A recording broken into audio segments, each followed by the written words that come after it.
नाज़रीन, DGISI की तैनाती वज़ीर आज़म की अथॉरिटी है। कानूनी तरीक़ाकार के बाद ही ISI चीफ का तकर्रुर किया जाएगा। बिलाखिर 7 दिन के बाद हुकूमत ने DGISI की तकर्रुरी और तबादले पर खामोशी तोड़ दी। इस मामले पर पहले वफाकी काबीना में वज़ीर आज़म ने खुलकर बात की और फिर काबीना इजलास के बाद वफाकी वज़ीर इत्तलात फवाद चौधरी ने तकर्रुरी के तनाज़े पर हुकूमत का मौक़िफ़ पेश किया। काबीना इजलास में वज़ीर आज़म का कहना था कि इस मामले को गलत रंग देने की कोशिश न की जाए।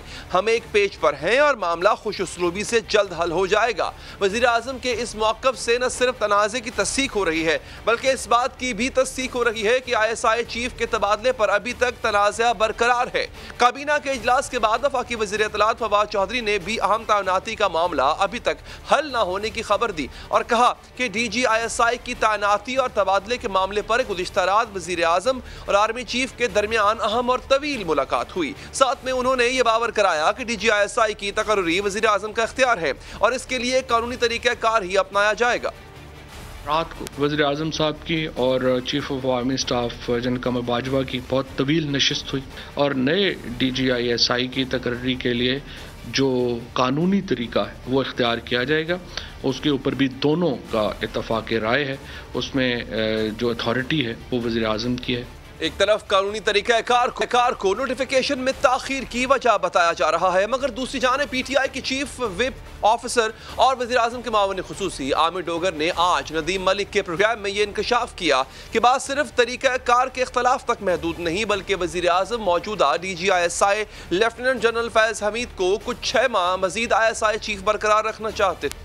मेरी ख्वाहिश थी कि जो अफ़गानिस्तान का इशू है और ज़ाहिर आप उसके डायरेक्ट मुतासरीन में से हैं और हमारा एक बहुत बड़ा रोल है उस सारे प्रोसेस में, तो जनरल बाजवा भी कुछ माह गुजार जाते हैं, जनरल फैज़ को भी कुछ माह रहने देते। हाँ, जनरल फैज़ वहाँ कुछ माह रह जाते और ताकि इस सारी सिचुएशन में आप जानते हैं कि उन्होंने जब तक अफगान इशू सेटल नहीं हो जाता तो 4-6 माह तक उनकी तब्दीली ना होती। ये बात उन्होंने कही मीटिंग। इख्तलाफात और तनाव के बाद अब अहम तकर्रुरी पर दोनों जानिब से लचक दिखाने की खबर भी सामने आ रही है। वज़ीर आज़म के मावन खुसूसी आमिर डोगर ने खबर दी है कि फौज की तरफ से DGISI के लिए 3 से 5 नाम दोबारा भेजे जाएंगे और वज़ीर आज़म इनमें से एक नाम की मंजूरी देंगे।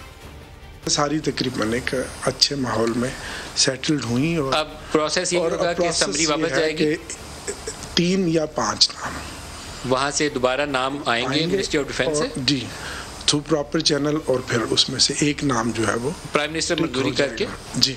वज़ीर आज़म के मुआविन खुसूसी आमिर डोगर ने इस बात की भी तस्दीक की कि वज़ीर आज़म अहम ओहदे पर मर्जी के खिलाफ तैनाती के बावजूद नाराज़ नहीं। उन्होंने बताया कि वफाकी काबीना के इजलास में वज़ीर आज़म का मौक़िफ़ था कि अगर फ़ौज की इज्जत है तो वज़ीर आज़म ऑफिस की भी इज्जत है।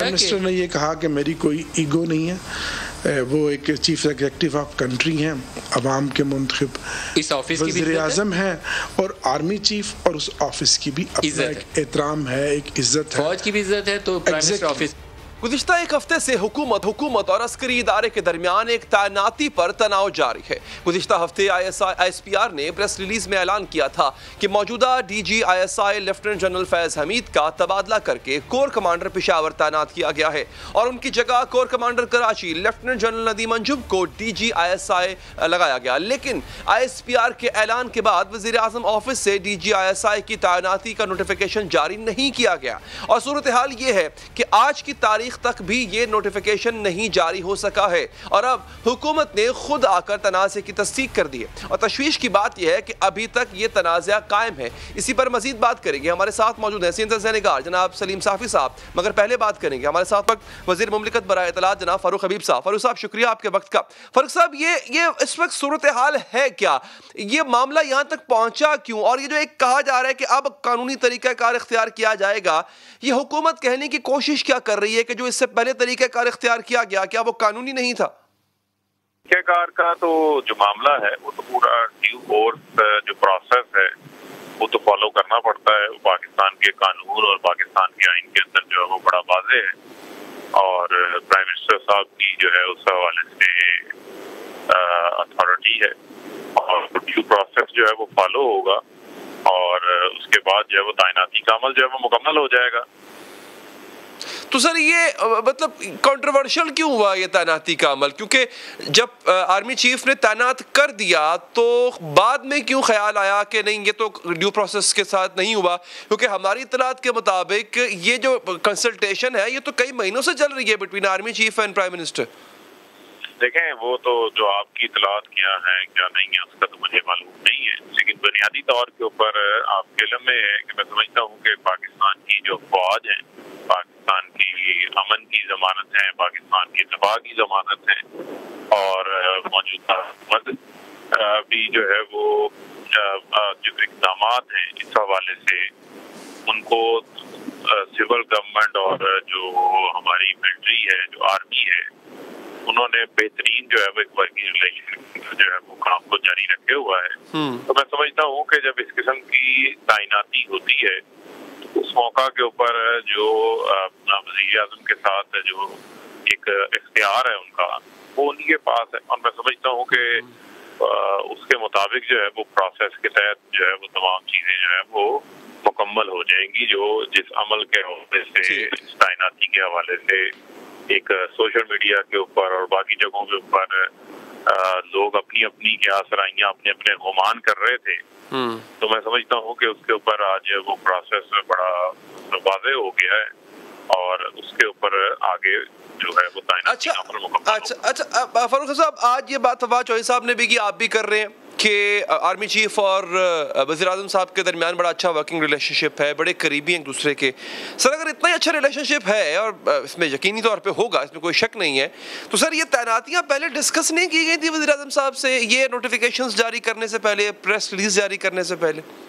देखें, ये तो एक हमेशा एक अमल होता है, उस अमल में जो है वो कंसल्टेशन होती है, उस कंसल्टेशन के अमल के बाद ही जो है वो एक जो है वो हतमी फैसला होता है और नोटिफिकेशन जारी होता है। मैं नहीं समझता कोई ये ऐसी बात है जिस बात को जो है वो एक बहुत बड़ा करके जो है वो बना के पेश किया जा रहा है, और मैं समझता हूँ कि इसमें बड़ा अहम है कि आपका जो ड्यू प्रोसेस है वो आपका कंप्लीट हो जाए, जिससे मैं समझता हूँ कि पाकिस्तान का जो हमारा फौज पाकिस्तान है, जो पाकिस्तान की प्रीमियर इंटेलिजेंस एजेंसी है, जिसकी पूरी दुनिया के अंदर जो है वो धाक मौजूद है और बड़ा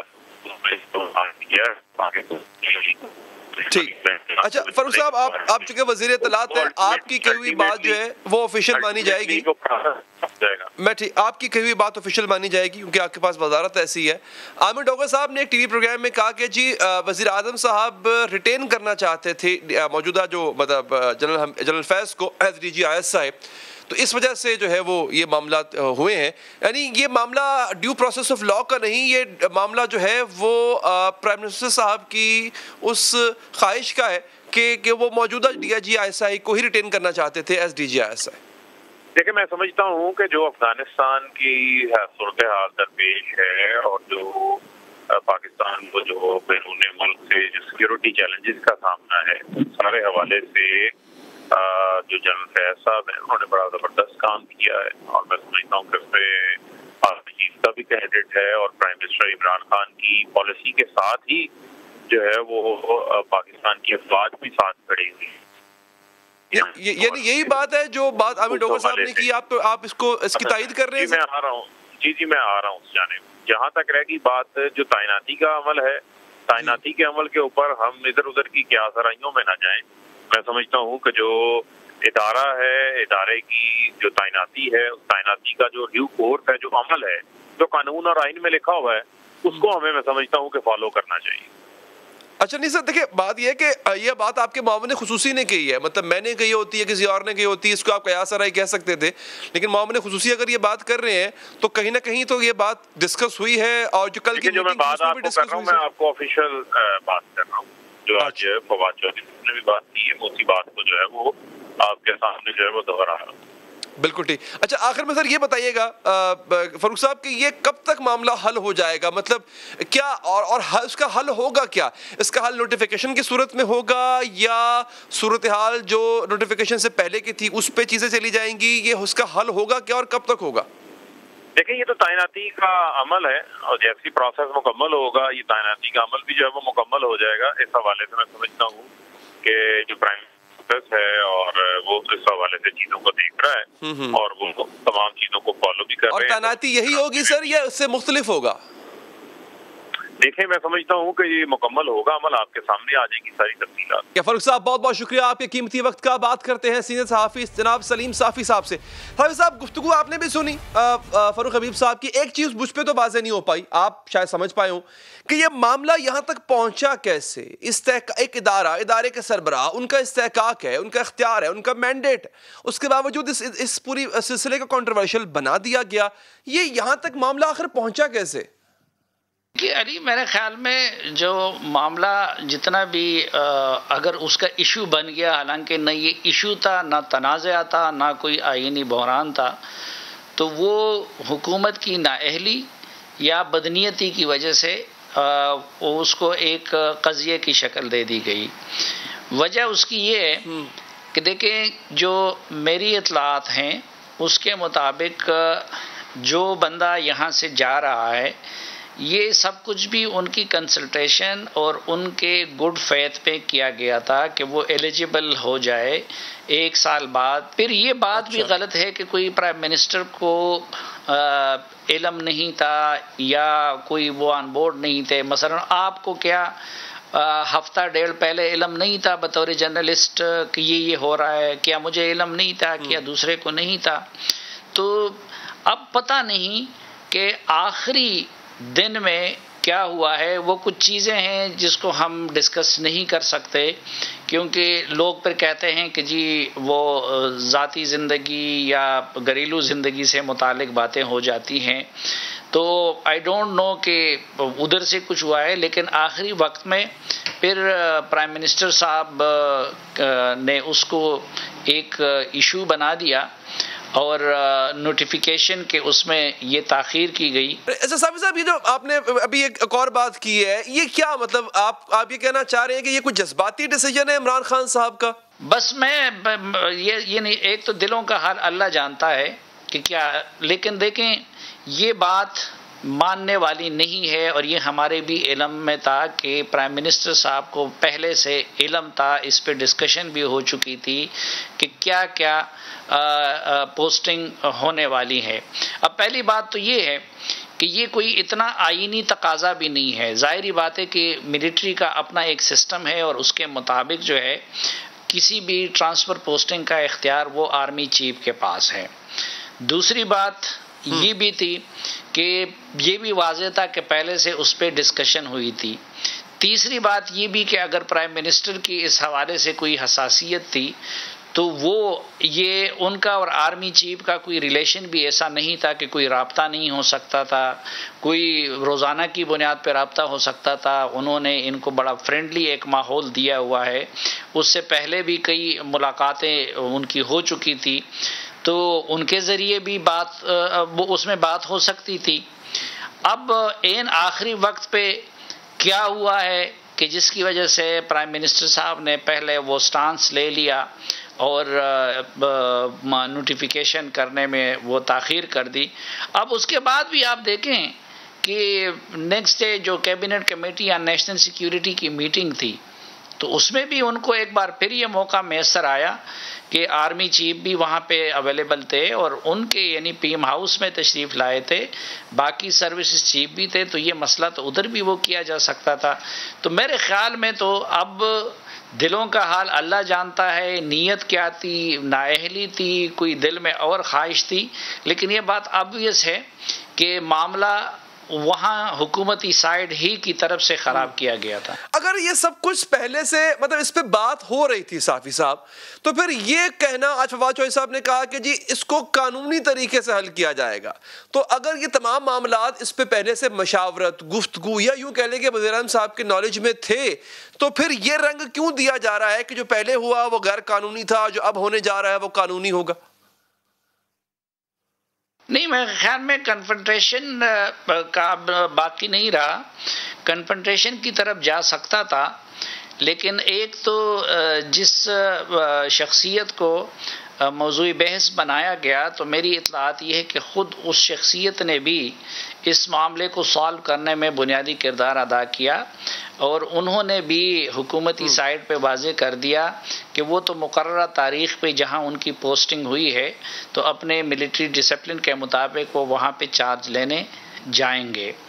दूसरा मेरी इत्तलात ये है कि रात की जो मीटिंग हुई है आर्मी चीफ और इमरान खान साहब की, तो उसमें इस मसले को एमिकेबली सॉल्व करने में के एक प्रोसीजर पे इत्तेफाक भी हुआ है, क्योंकि मसला तो एक तरफ एक फ़र्द की अना का था, लेकिन दूसरी तरफ तो वो पूरे इंस्टीट्यूशन के वक़ार का भी मसला बन गया था और आप अगर उसमें कुछ भी डिस्टर्बेंस करते तो उससे वो पूरा चेन जो था, जो नई पोस्टिंग्स है, वो डिस्टर्ब होता और आर्मी की कभी ये ट्रेडिशन नहीं रही है, वहाँ पे ये गवारा नहीं किया जाता कि उस चेन को वो डिस्टर्ब किया जाए।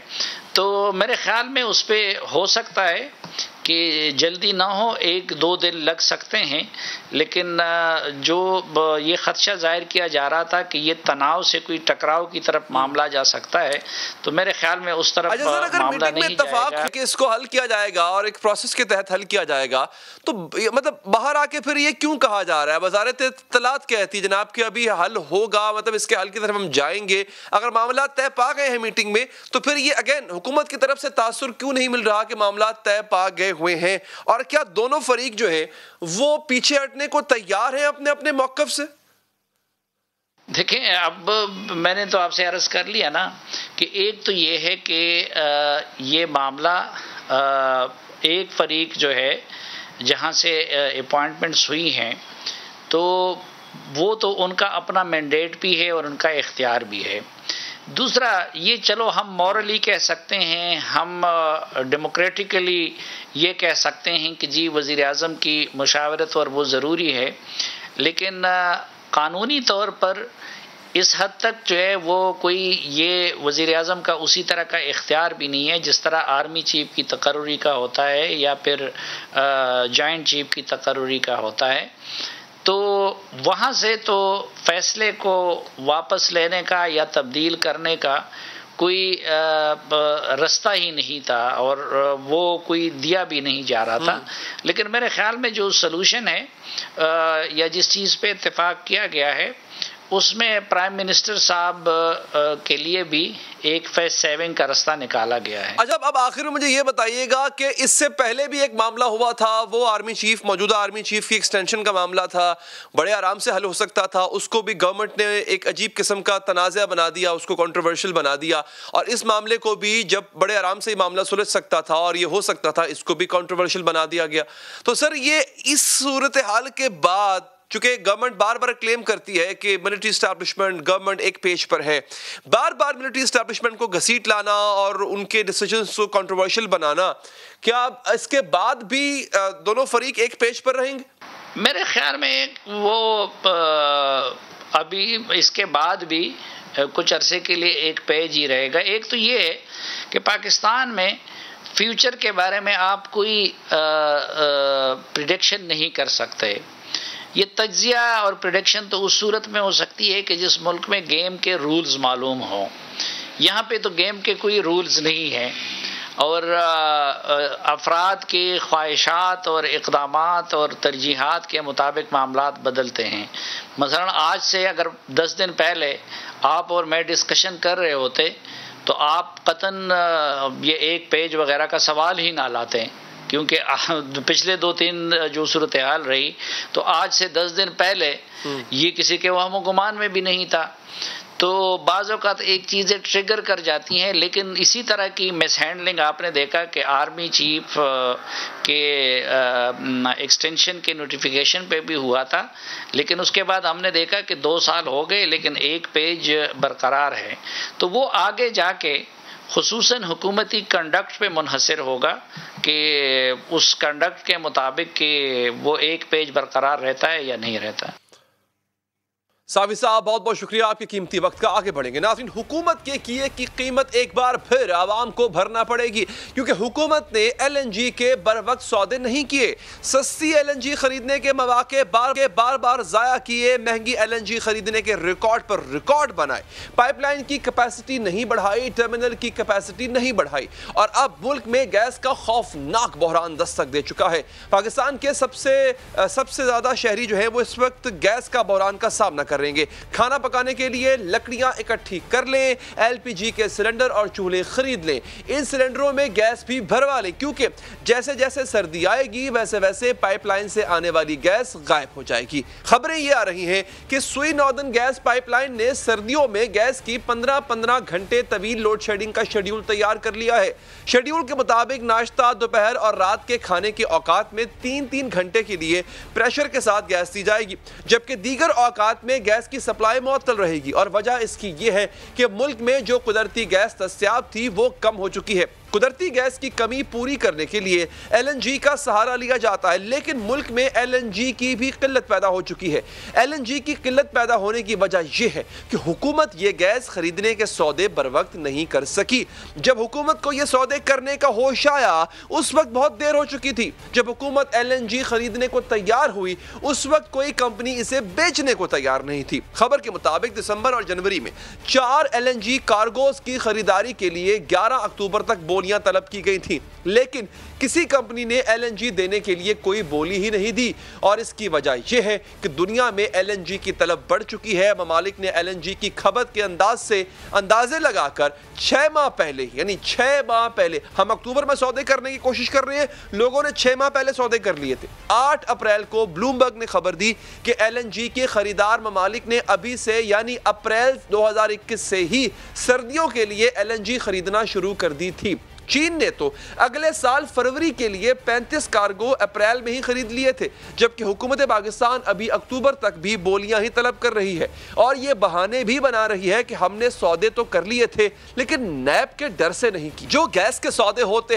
हैं उनका एक फार्मूला होता है नाज़रीन। फार्मूला ये होता है कि किसी भी वक्त खाम तेल की डॉलर में जो कीमत होगी उस कीमत का कुछ फीसद LNG की कीमत मुकर्रर की जाएगी। अब मुस्लिम लीग नून की हुकूमत ने कतर से और इटली की कंपनी से तवील मुद्दत यानी लॉन्ग टर्म मुआहदे किए थे। किसी मुआहदे की मुद्दत 15 साल थी और किसी की 5 साल थी। मुआहदा यह था कि 5 से 15 साल तक पाकिस्तान को गैस पाबंदी से फराहम की जाएगी और इसकी जो कीमत होगी वो भी फिक्स होगी, यानी डॉलर का रेट ऊपर जाए या नीचे आए कीमत एक रहेगी। वो फिक्स कीमत थी खाम तेल की कीमत का 11.9% से लेकर 13.3%, यानी खाम तेल की कीमत का यह हिस्सा मुकर्रर है। सॉरी, मैं पहले डॉलर बोल गया, खाम तेल की कीमत का। लेकिन तहरीक इंसाफ ने इस सौदे पर तनकीद की थी।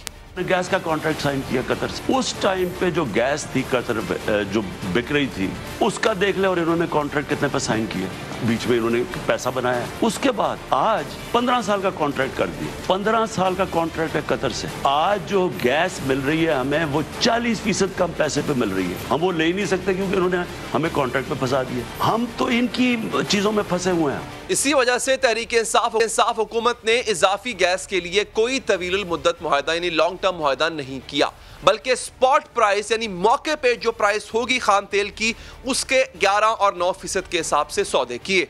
यानी जब LNG की जरूरत पड़े उस वक्त उसकी जो भी कीमत हो वो अदा करके LNG खरीदी जाए।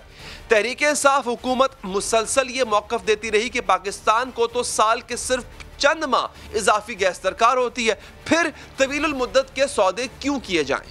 इस पर मुकाबले पर नून लीग का मौक़िफ़ ये रहा कि जिन महीनों में गैस की डिमांड ज़्यादा है उन महीनों में ये गैस सारिफीन को दे दी जाए, और गर्मियों के जिन महीनों में डिमांड नहीं होती तब उस गैस से बिजली बना ली जाए। नून लीग के मुताबिक LNG से बिजली बनाने के जो प्लांट्स हैं वो इंतहाई सस्ती बिजली बनाते हैं। नून लीग ने सिर्फ LNG मुआहदे ही नहीं किए थे बल्कि इस LNG को गैस में तब्दील करने के लिए टर्मिनल भी लगाया था जो एक वक्त में 12 LNG कार्गोस को हैंडल कर सकता था। इस LNG से बिजली पैदा बनाने वाले 3 प्लांट्स भी लगाए गए थे ताकि गैस सारिफीन से बच जाए तो बिजली बना ली जाए। तहरीक इंसाफ की हुकूमत ने मजीद 2 नए टर्मिनल लगाने थे ताकि पाकिस्तान इजाफी गैस मंगवाकर इसे इस्तेमाल कर सके, लेकिन वो टर्मिनल भी ना लगाए गए और वजह यह बताई गई कि इतनी डिमांड ही नहीं है कि नए टर्मिनल लगाए जाए। बाद में वज़ीर आज़म के मुआविन ख़ुसूसी बराए तवानाई ताबिश गौहर ने तस्लीम किया कि नए टर्मिनल न लगाना पॉलिसी की नाकामी है और कोताही। ना बर वक्त सौदे किए ना टर्मिनल बनाए और नतीजा ये निकला कि गुज़िश्ता माह सितंबर में हुकूमत ने LNG के महंगे तरीन सौदे किए।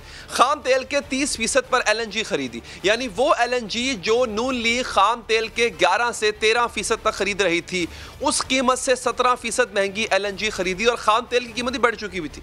और अब हुकूमत गैस सार्फिन को कह रही है कि वो सर्दियों में गैस की बजाय बिजली इस्तेमाल कर ले। इसके लिए इन्हें महंगी बिजली सस्ते दामों फराहम करने का भी लालच दिया जा रहा है। हमारे यहाँ गैस की शॉर्टेज होती है सर्दियों में और बिजली हमारे यहाँ एक्सेस में है, लिहाजा फैसला ये किया गया है कि अगर वो तमाम सार्फिन जो कि बिजली पे शिफ्ट होंगे और गैस गीज़र और गैस के हीटर बंद करेंगे, उनको बिजली के फ़ी यूनिट में 7 रुपये तक का रिलीफ जो है वो दिया जाए। लेकिन इस पेशकश के खदोखाल भी वाजे नहीं है। बिजली की कीमत में रियायत का तलबगार खुद को इसका हकदार कैसे साबित करेगा? ये कैसे तय करेगा कि किससे फी यूनिट 7 रुपए कम वसूल करने हैं और किससे नहीं करने हैं? इस तमाम मामले पर बात करेंगे माशी उमूर पर निगाह रखने वाले सीपी जनाब खुर्रम हुसैन साहब से। खुर्रम साहब शुक्रिया। खुर्रम साहब, ये अब होने क्या जा रहा है? ये गैस हमारे पास इतनी कम होगी, हम पहले वक्त पे मंगवा नहीं सके। अच्छा, LNG जो मौजूद है, जो हमें गैस सिलेंडर भरवाना पड़ता है, उसकी भी हर आए दिन कीमत बढ़ जाती है, खाम तेल की कीमत वो भी बढ़ रही है। ये हुकूमत की इसमें नाअहली कह लें, गफलत कह लें, क्या कहें इसको? अली, सिचुएशन काफी सीरियस है और ये सब कुछ नजर आना शुरू हो गया था कोई मई के महीने में। इनफैक्ट काफी पहले से पता था कि ये विंटर जो है बहुत टाइट गुजरेगा। गैस की प्राइसेस जो हैं, हर प्रोजेक्शन तब बता रही थी कि चढ़ती चली जाएंगी और गैस सप्लाईज टाइट होते चले जाएंगे। यही देखते हुए दुनिया के काफ़ी मुल्क हैं, ख़ास तौर पे चाइना के जो कंपनीज हैं, उन्होंने ऑलरेडी एडवांस बुकिंग करनी शुरू कर दी थी। मार्च, अप्रैल, मई, जून, इन महीनों में दिसंबर, जनवरी, नवंबर, दिसंबर, जनवरी के महीनों की डिलीवरी के लिए, यही देखते हुए कि विंटर बहुत मुश्किल गुजरेगा। और यही एक वजह है जिस के इस पॉइंट पे आके सप्लाईज इतने टाइट हो गए हैं। एक तो डिमांड बहुत ज्यादा चढ़ गई है चाइना की तरफ से, खास तौर पे क्योंकि वो कोल फायर पावर प्लांट्स को बंद करके LNG की तरफ जा रहे हैं। विंटर बहुत ठंडा आया है इस साल। और तीसरी चीज के इकोनॉमीज जो है वो कोविड के क्लोजर से निकल रही हैं, तो एकदम से वहां पे इकोनॉमीज में रफ्तार पैदा हो रही है। तो जिन लोगों ने एडवांस प्लानिंग नहीं की थी वो अब फंस गए हैं सब, और उनको अब ये सिचुएशन फेस करनी पड़ रही है कि या तो सप्लाईज है नहीं या उनको मार्केट से ऊपर के सप्लाईज के लिए प्राइस पे करनी पड़ रही है। और पाकिस्तान ये सिचुएशन जून जुलाई में फेस करना शुरू कर चुका था, और तब तो हम लोग कोई अगस्त, अक्टूबर, नवंबर की शिपमेंट से हम लोग बुक कर रहे थे। अब जब दिसंबर और जनवरी की बारी आई है, जब पाकिस्तान नॉर्मली 11 या 12 कार्गोज पर मंथ मंगवाता है, तो इट टर्न्स आउट कि फिलहाल तो मार्केट में सप्लाईज है ही नहीं मौजूद। तो आई डोंट नो कि अब इस महीने, ये आने वाली सर्दियों के लिए जब हमारी पीक डिमांड होती है, हम लेट क्यों हो गए? खुर्रम साहब, क्या वजह, मतलब गवर्नमेंट जो है उसको इतने देर से ख्याल क्यों आया कि अच्छा जो है बाकी अप्रैल से लोग बुक करना शुरू हो गए थे, मतलब बाकी ममालिक ने अप्रैल से काम शुरू कर दिया था बुकिंग का, हमें इतना लेट ख्याल क्यों आया?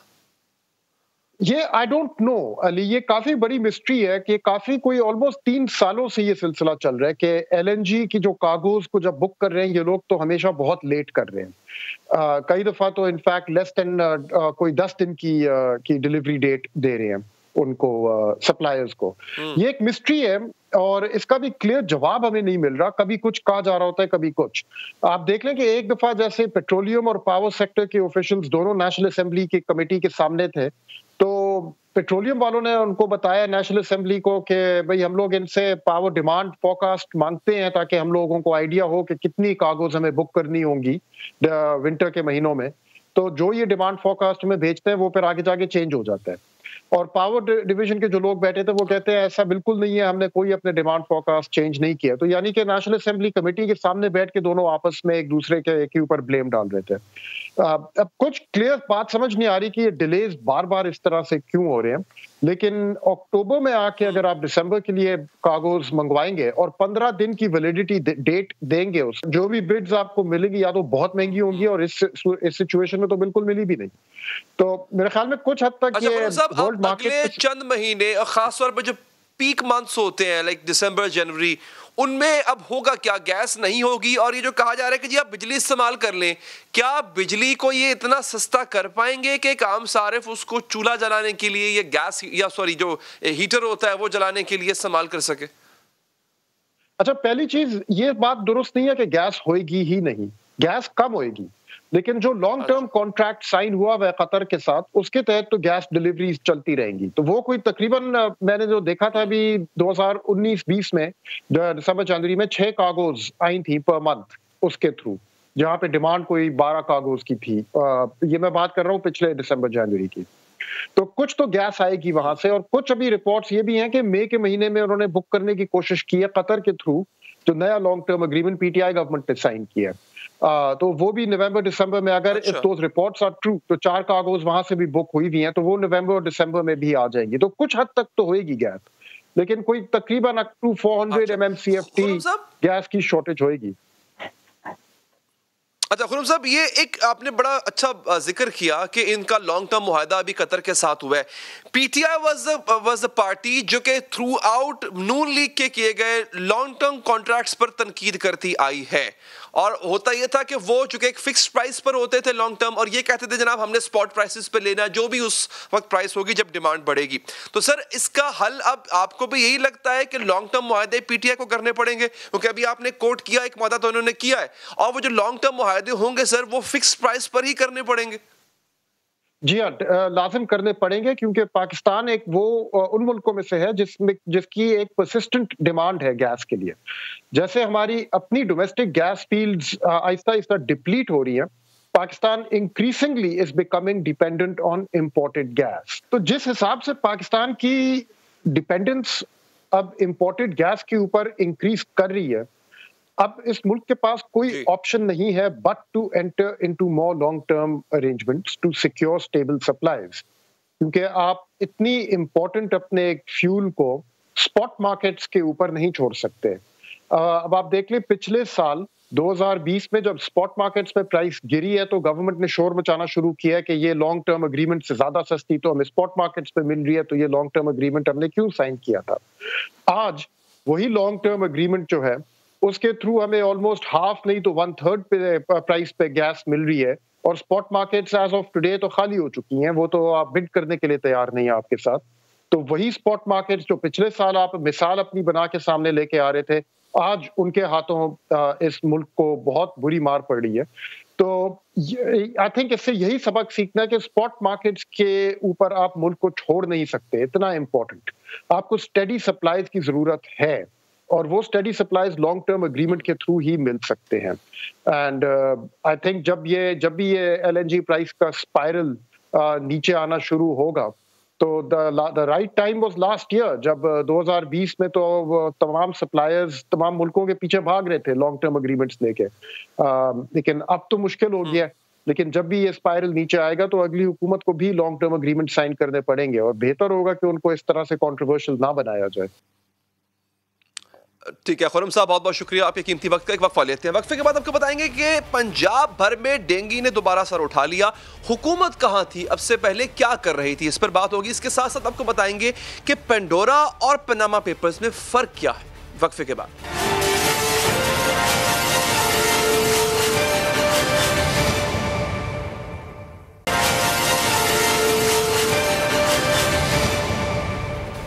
साहब सबका पीटीआई का सबसे बड़ा नारा था, लेकिन नैब तरमीमी ऑर्डिनेंस जारी करके वजीर आजम इमरान खान ने अपने इसी बयानिए का जनाजा पढ़ दिया। इस कानून की शक्ल में ऑपोजिशन ही नहीं, ब्यूरोक्रेसी, ताजरों और खुद हुकूमत को भी NRO मिल गया है। ऑर्डिनेंस के जरिए आटा, गंदम, चीनी, LNG, मालम जब्बा, BRT समेत बड़े बड़े स्कैंडल्स पर नैब के हाथ बांध दिए गए हैं।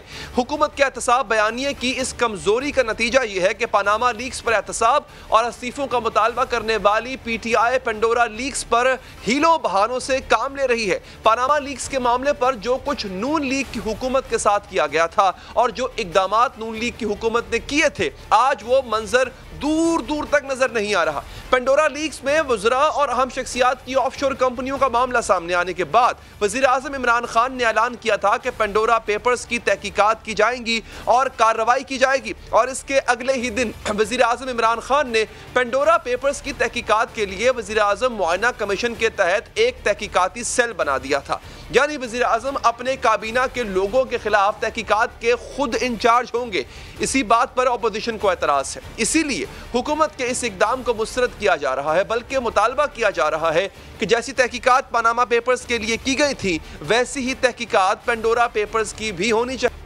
आज जब आपके सामने इतने बड़े बड़े स्कैंडल्स आए हैं तो आप मुझे ये बताएं कि वो स्कैंडल्स जो हैं उसके लिए आपने अपने जो इंस्पेक्शन कमीशन, जिस इंस्पेक्शन कमीशन को आप खुद चला रहे, वो इंस्पेक्शन कमीशन आपकी एटीएम्स के बारे में क्या तहकीकात करेगा? तो आज वो मेहनत हमें कहीं नज़र नहीं आ रही। 2016 की पनामा लीक्स की तरह आज मुल्क में पेंडोरा लीक्स का चर्चा है। सियासी और अवामी हलकों में पेंडोरा लीक्स के इंकशाफात ज़ेरे बहस है, लेकिन मौजूदा हुकूमत इसी तर्ज अमल का मुजाहरा करती नजर आती है जो रवैया पनामा लीक्स के मामले पर मुस्लिम लीग नून ने इख्तियार किया। लेकिन मुस्लिम लीग नून के इस बयानिए पर इमरान खान ने इंतहाई सख्त अल्फाज इस्तेमाल किए और मामले को आखिरी हद तक ले जाने का ऐलान किया। इसके बाद पनामा लीक्स का तनाज़ा बढ़ा और अपोजिशन और ख़ास तौर पर इमरान खान की जानिब से वज़ीर आज़म नवाज शरीफ के इस्तीफ़े का मुतालबा जोर पकड़, लेकिन नवाज शरीफ के खिलाफ तहकीकात पर हुकूमत और अपोजिशन का डेडलॉक बरकरार रहा, जिसके बाद इमरान खान ने नवाज शरीफ के इस्तीफ़े के लिए एहतजाजी तहरीक चलाने का ऐलान किया और 2 नवंबर को इस्लामाबाद बंद करने की धमकी भी लगी। इस्लामाबाद का लॉकडाउन है वो 2 तारीख को है। 2 तारीख को इंशाल्लाह 2 बजे से हमारा लॉकडाउन शुरू हो जाएगा। इमरान खान के इस्लामाबाद जलसे से एक दिन पहले सुप्रीम कोर्ट ने पनामा के मामले पर तहकीकात का ऐलान कर दिया और 3 नवंबर से नवाज शरीफ खानदान के खिलाफ सुप्रीम कोर्ट के 5 रुकनी बेंच ने बाकायदा समाअत भी शुरू कर दी। मुझे आज इतनी खुशी हुई कि सुप्रीम कोर्ट ने फैसला किया कि परसों से नवाज शरीफ की तलाशी शुरू होगी। सुप्रीम कोर्ट आपके कहने के ऊपर हमने अब फैसला किया है कि कल हम अल्लाह का शुक्र अदा करेंगे, यौम तशक्कुर बनाएंगे। सुप्रीम कोर्ट में पनामा मुकदमे की समाअत तो शुरू हुई, लेकिन पनामा लीक्स में आने वाले 400 नामों की बजाय सारा मुकदमा शरीफ खानदान के गिर्द घूमता रहा और फिर 20 अप्रैल के पहले फैसले में नवाज शरीफ खानदान की तहकीकात के लिए GRT बनाने का फैसला सामने आया और तारीख में पहली बार मालियाती तहकीकात के लिए रियासती जासूसी इदारे ISI और MI के नुमाइंदे भी मुकर्रर किए गए। GRT की तश्कील का मामला भी दिलचस्पी से खाली नहीं। उस वक्त खबर सामने आई थी कि GRT में मखसूस अफसरान को शामिल करने के लिए स्टेट बैंक और SECP के आला हुक्काम को मुबैना तौर पर सुप्रीम कोर्ट से व्हाट्सएप कॉल्स की गई थी। नून लीग इस मामले को तब से उठा रही है। 6 रुकनी GRT के सामने वजीर आजम नवाज शरीफ के दोनों बेटे और बेटी भाई शहबाज शरीफ, समदी इसाकदार समेत खुद वजीर आजम नवाज शरीफ भी पेश हुए और GRT के सवालों के जवाब भी दिए। 10 जुलाई को GRT ने अपनी तहकीकात सुप्रीम कोर्ट में जमा कराई और जिसकी रोशनी में 28 जुलाई को सुप्रीम कोर्ट के 5 रुकनी बेंच ने वजीर आजम नवाज शरीफ की नाअहली का फैसला। नवाज शरीफ की नाअहली पनामा केस का पहला मरहला था। इसके बाद सुप्रीम कोर्ट के फैसले की रोशनी में नैब ने नवाज शरीफ फैमिली के खिलाफ 3 रेफरेंस दायर किए। तीनों रेफरेंसेस की एक अहम बात यह थी कि सुप्रीम कोर्ट ने नैब के तीनों केसेस और अदालती कार्रवाई पर तारीख में पहली बार सुप्रीम कोर्ट के एक जज जस्टिस एजाजुल हसन को बतौर मॉनिटरिंग जज मुकर्रर किया था। यही वो सारी अदालती कार्रवाई थी जिसको लेकर मुस्लिम लीग नून बार बार सवाल उठा चुकी है और इस्लामाबाद हाई कोर्ट में मौक़िफ़ भी पेश कर चुकी है कि पनामा की तहकीकात शुरू कराने से लेकर GRT के तश्कील और नैब रेफरेंसेस की निगरानी के लिए जज को मुकर्रर किया जाना सुप्रीम कोर्ट के दायरा-ए-कार के खिलाफ है। इसीलिए अब मुस्लिम लीग नून के रहनुमा ये सवाल उठा रहे हैं कि पेंडोरा लीक्स के मामले पर भी ऐसा कुछ क्यों नहीं किया जा।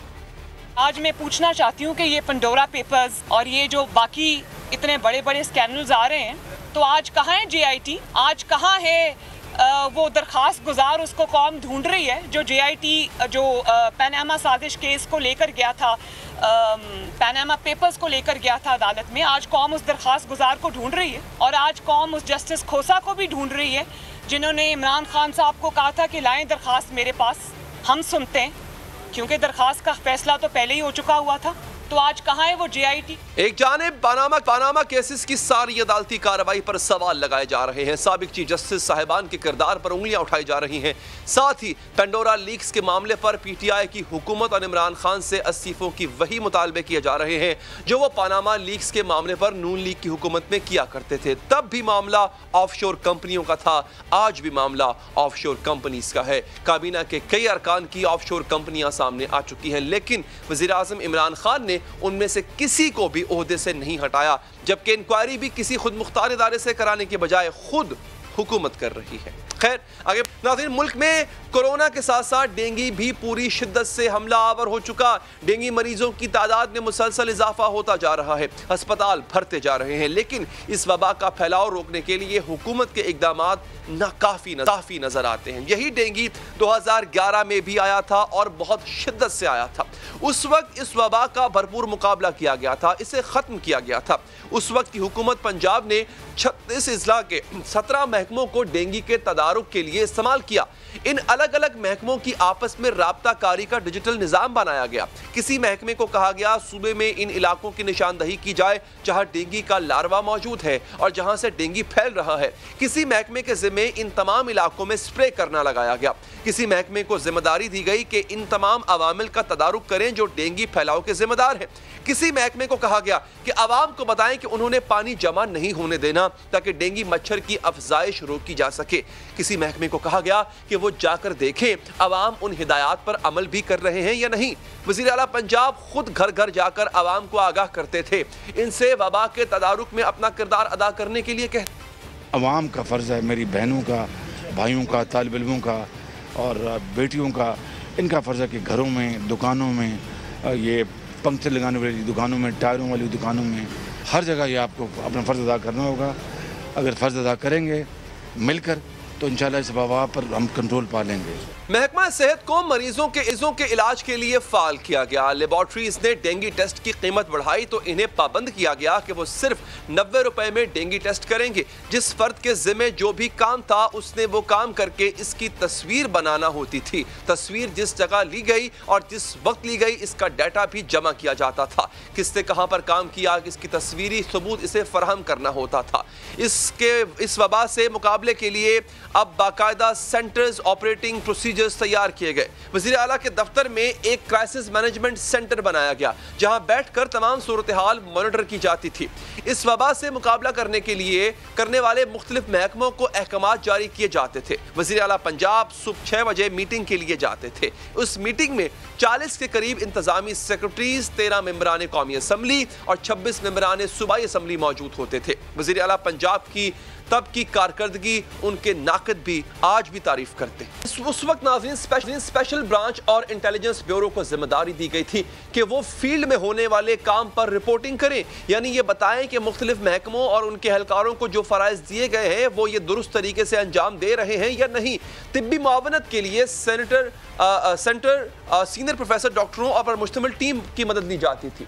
सुबह 6 बजे शुरू होने वाली मीटिंग 8 बजे तक जारी रहती थी, जिसमें फैसले किए जाते थे और अहकामात जारी किए जाते थे। यहाँ तक कि श्रीलंका से भी मदद और रहनुमाई ली गई थी। जिस वक्त तब के वज़ीर आला शहबाज शरीफ डेंगू की वबा पर कामयाबी से काबू पा रहे थे, तब इमरान खान इन्हें तंज से डेंगू बरादरान का खिताब दिया। तंज करने वाली तहरीक इंसाफ हुकूमत अब डेंगू पर काबू पाने में नाकाम क्यों है? जवाब लेंगे पंजाब हुकूमत के तर्जुमान हसन खावर साहब से। हसन साहब, एक चौके जिसको जड़ से उखाड़ फेंका और जिसके मरीज ना होने के बराबर थे, लोगों की अमवात नहीं हो रही थी, इतने साल तक सुकून था। आपकी गवर्नमेंट आई और उसके बाद जो है वो मतलब क्या कहें इसको, नाअहली कहें इसको कि गफलत कहें कि डेंगू ने दोबारा सर उठा लिया। वजह क्या है इसकी? अच्छा अली, देखें इसमें 3 डिफरेंट आपने बातें की हैं। मुझे ज़रा वक्त दें तो मैं आपको तीनों बातों का जवाब देता हूँ। पहली बात यह है कि जब हम कहते हैं ना डेंगू ख़त्म हो चुका था, डेंगू ख़त्म नहीं होता। डेंगू हर साल आता है, एक लिमिटेड स्केल पे आता है और उसका एक साइकिल है। हर कुछ साल के बाद वो ज़्यादा ज़ोर पकड़ता है और हुकूमत को कंट्रोल करना पड़ता है। आप दुनिया के किसी मुल्क में भी चले जाएं जहाँ पे डेंगू है, आप थाईलैंड भी चले जाएं तो आपको जगह जगह वो मिलेंगे, श्रीलंका में आपको मिलेंगे उसके बैनर्स। तो ये नहीं कह सकते कि डेंगू हमेशा के लिए ख़त्म हो गया था। अच्छा, दूसरी देखिए जो बात आपने की है ना वो बहुत अहम है, और आई एम वेरी ग्लैड कि आपने एक सवाल किया कि जी एक एक बेड पे 4 लोग हैं। देखिए लाहौर के अंदर, लाहौर इस वक्त डेंगू का हॉटस्पॉट है। लाहौर के अंदर अली 1209 बेड डेंगू के लिए मुख्तस किए गए हैं, और ये बेड जो हैं लाहौर के 5 अस्पतालों में और उसके अलावा लाहौर के डेंगू फील्ड हस्पताल के अंदर हैं। ये पेशेंट्स का फ़्लो जब ज़्यादा होता है तो ये बिल्कुल होता है कि किसी एक हस्पताल के अंदर जो डेंगू के लिए मुख्तस किए गए बेड हैं वो भर जाएं, लेकिन हमारी ओवरऑल ऑक्यूपेंसी जो है वो इस वक्त 50% से थोड़ी सी ऊपर है। मैं आज दोपहर को मीडिया के साथ एक्सपो फील्ड हॉस्पिटल में मैं गया था विज़िट पे। मैंने मीडिया को इनवाइट किया था वहाँ पे।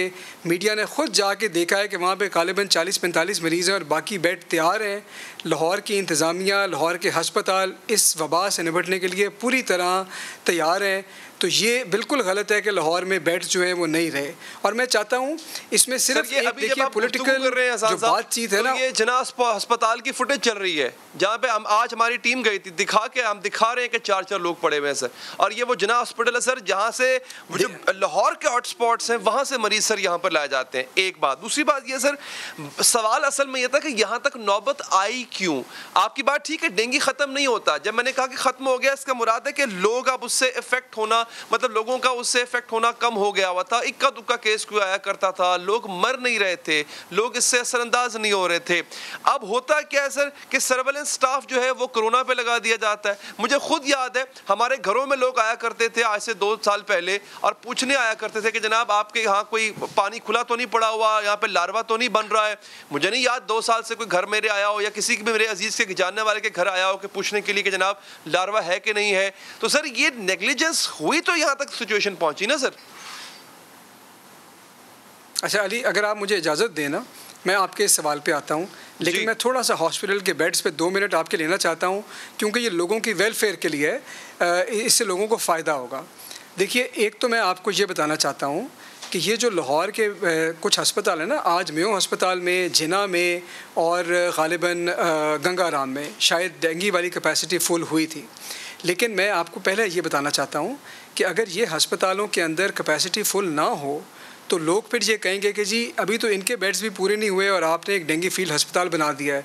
डेंगू फील्ड हॉस्पिटल बनाई इसलिए है कि जो ओवरफ्लो इधर से होगा वो पेशेंट्स वहाँ पे जाएंगे, और ये मैं आपको इसलिए बता रहा हूँ ताकि लोग ये यकीन रखें और जिसको कोई अलामात हैं वो जाकर हस्पताल से रब्ता करे, उनको वो प्रॉपर डेंगू काउंटर जो है अगर जगह नहीं होगी तो दूसरे अस्पताल में रेफ़र करेगा।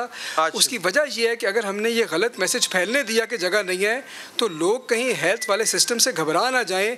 मैं चाहता हूं कि उनको पता हो कि हुकूमत पंजाब का हेल्थ सिस्टम उनको वेलकम कर रहा है, तो ये बड़ा अहम मैसेज है आवाम के लिए, इसलिए मैंने इस पर 1 मिनट लिया है। आपका दूसरे सवाल ले लें मेरा खबर साहब, ये उस पे आइएगा बाद में सर, मेरी रिक्वेस्ट है इसी पे सवाल ले लें।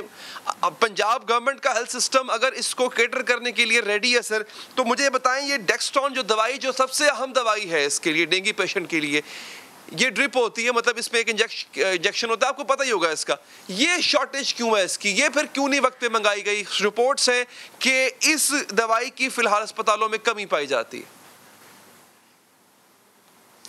अच्छा देखिए, मैं आपको डेक्स्ट्रॉन के ऊपर भी जवाब लेके स्पेसिफिकली दे दूंगा।